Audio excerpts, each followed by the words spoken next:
Hello, game makers. My name is Alex, also known as Robert. I am, of course, one of the moderators for the GameMaker subreddit, and I'm coming at you with the monthly challenge number 34. This is for November 2019. So, what's this challenge about? Well, this challenge was all about GUIs, Graphical User Interfaces. Basically, most games, pretty much all games, have some kind of GUI. Right? It's important to share information with the player, and a GUI is a nice, easy way to do that. You want to share information such as player statistics like their HP or their MP, their experience points, how much money they have.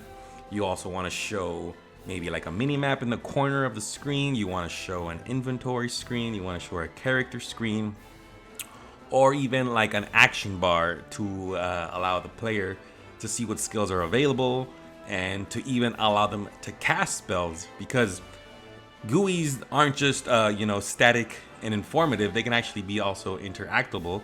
You can click on them, move them around, and actually be able to manipulate them.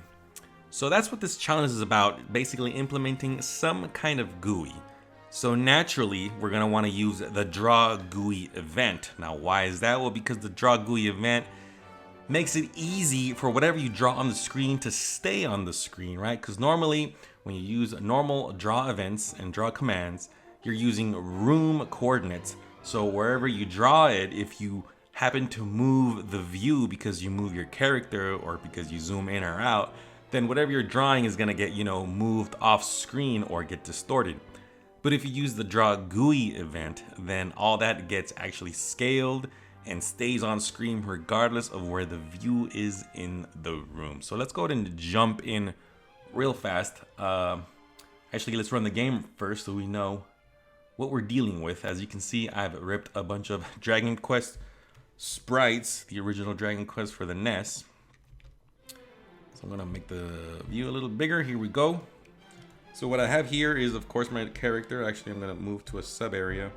Here we go. Have my character here. He can move around. He cannot walk into the water, and he cannot walk into these rocks. Up there on the top left, I have that red bar, which represents my HP, and the blue bar represents my magic power. This red, black and green floor represents poison. So if I step in it, my character is going to lose some HP, and therefore my HP bar should react. And there you go. Every time I walk onto one of these poison tiles, I'm losing a little bit of HP, and that information is being reflected in my HP bar. Uh-oh, I'm about to die. What should I do? I should maybe drink a health potion. Down there at the bottom center is my action bar. If I press the number 3 on my keyboard, it should activate that third skill and heal me. And there you go. It heals me every time I press it. There's a slight cooldown, so if I hold it, it actually delays a bit. If I press the 1 key, I'm gonna shoot that orange fireball graphic. There you go, see? And of course my MP bar is going down. All the way down. And once I don't have any, I can't cast it anymore. I can drink some mana potions, get my energy back. See, it's all getting reflected back. All this information is getting shared with the player so that the player knows where he stands and what he needs to do to progress. That's all the GUI stuff. Of course, I always do a little extra. So basically these fireballs actually get rid of these mountain things. These everything here is a tile. For the most part, there's no objects. I'm using tile-based collision, so when I shoot this fireball, it actually changes the tile, and of course there now I can walk through there. The blue guy, the blue spell, I see I can't walk through the water, but if I shoot the blue thing, it turns it to ice, and now I can walk on it. Cool. Isn't that amazing? However, there actually is something else. See, I'm pressing the keyboard keys on my key to activate the skills. However, I am also using the point in rectangle function so that I can use the mouse to actually click on these spells. So if I click on the 1, it shoots the fire. If I click on the 2, it shoots the ice. And of course, if I click on this, it gives me mana. And if I click on the 3, it gives me health. So there's two ways to interact, right, with the GUI. I can press a hotkey, right, the number keys 1, 2, 3, 4, or I can just actually click on this element. Of course, there isn't actually anything here to click.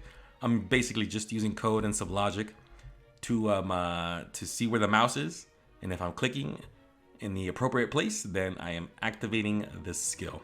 Cool. So let's go ahead and go into the code. Obviously, I'm only gonna go over the GUI stuff. Here we go. So basically, I have, of course, an object called camera, and that handles, moving the view around as I move around the world. But it also handles the GUI. I could have had a separate object, a separate GUI object, or I could have put it in like my control object, but I decided to do it in the camera object. How do I make it bigger? Like so. So basically simple stuff at the beginning. I'm just defining, size of my view and all that and scaling it, whatever. And then I'm calling a setup GUI script, which then calls these two scripts because I broke my GUI down into two sections, the stat bar, which has my HP and MP, and the action bar at the bottom. So the stat bar script is just defining, basic coordinates as to where I want to draw it, the left, top, and bottom, and how wide I want it to be. Actually, it's this guy, or this guy actually. That's the maximum size, and then this is the size that actually changes as the value actually changes. I'm only initializing it to 0, but then it obviously, once the player exists, this gets set to like 100. And basically similar with the mana bar. Now the action bar is a little more complicated. Again, I'm just setting some dimension variables. I am getting the GUI size, which you can get with this function, display get GUI. I'm getting its width so that I can center it, right? By getting the width and then divide it by 2, I can basically get the center of the screen, center of the GUI, so that I can center my action bar. I'm getting the height so I can put it at the bottom of my GUI. And then I'm defining some clickable areas. See, this is what these are the values that I'm gonna reference later when I click with the mouse to activate the action bars, right? So I'm basically defining 4 rectangles here. And I'm leveraging, of course, the size of the action bar squares and all that, so that everything is the same size and everything makes sense. And then at the bottom, I'm giving each one of these grid elements basically a dummy function, or a function that later I will use to, of course, activate the appropriate skill when I click on that area. The Draw Gui event is actually, right, that's where you want to draw your GUI. So I'm drawing that black background, right, that's behind my HP and MP. It just makes it easier to see and read. GUIs, you want to make them very easy to read so that the player can understand the information quickly. So I'm drawing that background, and then I'm drawing, of course, a red rectangle and a blue rectangle, and I'm drawing them of this width, which gets defined by the player itself, right? The player reports what his actual MP and HP values are. It reports it to the GUI, and then the GUI draws it.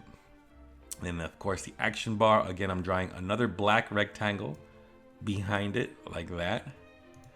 And then I'm drawing these white outline squares, just to separate each skill. It's not the prettiest thing, but I think it works fine.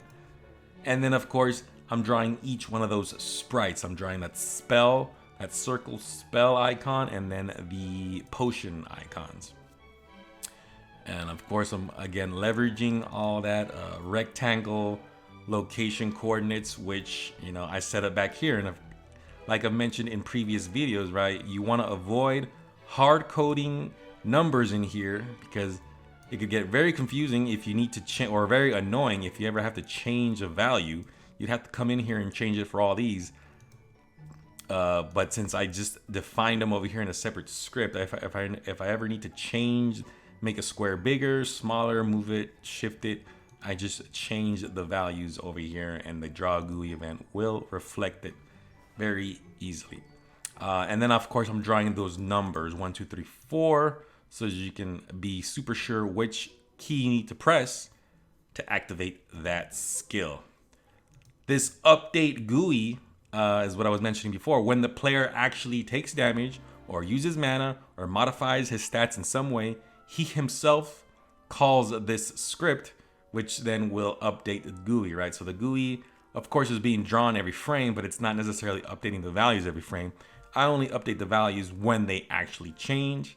Like I said, when I take damage or when I gain or lose MP. The step event for the camera is basically always checking for the mouse clicks. If I click the mouse, good. I'm gonna go ahead and iterate through my action bar rectangles, which of course I have 4 of them. I'm iterating through them all, and I'm leveraging the rectangle. Yeah, it's over here. It's a really long line. That's why I got confused. But yeah, I'm leveraging that grid that holds all my rectangles for my action buttons and my action bar. Of course, I'm checking for the mouse, and then it's very important, since we're dealing with GUIs, right, that we want to offset the mouse to the view, right? Because the view is moving around. So we need to basically remove the view's coordinates, right? Because the view is going to be moving around, but the GUI does not. So basically, you take where the mouse is and you subtract where the view is, where the camera is, right? Which is a simple call of camera get view, and you give it the view that you have, which well, that's actually a macro, which is for view 1, something like that. Where is it? You just show it off real fast. End step. Yeah, see it. View is basically a macro of view camera 0. So I'm simply getting the primary camera, and so that I get its X and Y values, and I subtract them from the mouse. That way I get a GUI friendly coordinate, basically. So once I have that coordinate, I'm then checking which action, right, that I defined earlier, that was defined with that rectangle, right, over here. I'm giving it a 1 through 4 number. Kind of a naive, dumb way, but when you only have 4 skills, it's totally fine. So if it's 1, if I'm clicking the first one, then I'm basically gonna set the player's action to 1 to true, and then so on, so forth for the other actions. I'm in the context of the player because I'm using the with. Therefore, this is all within the player. And so when I call the player action script, which is right here, I'm again just checking, okay, is action 1 true? Okay, well then you're gonna cast the fireball, the ice, or you're gonna call the use item script to, of course, use the appropriate item. The cast spell script is just, creating that ball, making it move around, not GUI related. And then of course that spell ball, if it hits a rock or a water and you're the right spell, then it does its thing. Very cool. There's actually a lot of extra stuff here that's not necessarily GUI related, but just to reiterate, right, you want to use the Draw Gui event to draw your stuff, and you want to make sure that if you're gonna make anything interactable by clicking on it, then you gotta make sure you gotta compensate the view's location. If you don't have a camera that moves around the room, then you don't have to worry about it because your room is gonna be the same size as your GUI. But clearly that's not the case for me. I have a big old room, and the view is of only this size, right? So when the view is over here, you gotta make sure and compensate that when you're dealing with GUIs. Wow, that was a lot of talking. Hope that made sense. Anyways, that's it for this video. I highly encourage you guys to participate. Like always, you don't actually have to make a complete game. You don't have to even make a little demo. You can literally just write some code. And if it's interesting, if it's accurate, if you think it's cool, then go ahead and share it in the GameMaker subreddit. We're always looking for user interaction. The more that people participate in these challenges, the more motivated we are as moderators to create more and interesting challenges for future months. So there you have it. That's GUIs. If you guys have any questions, of course, about this video or about GUIs in general, you can go ahead and leave a comment in this video or a comment in the thread that I will link in the description. Good luck. I hope you guys participate. Until then, I will see you next month. Thank you.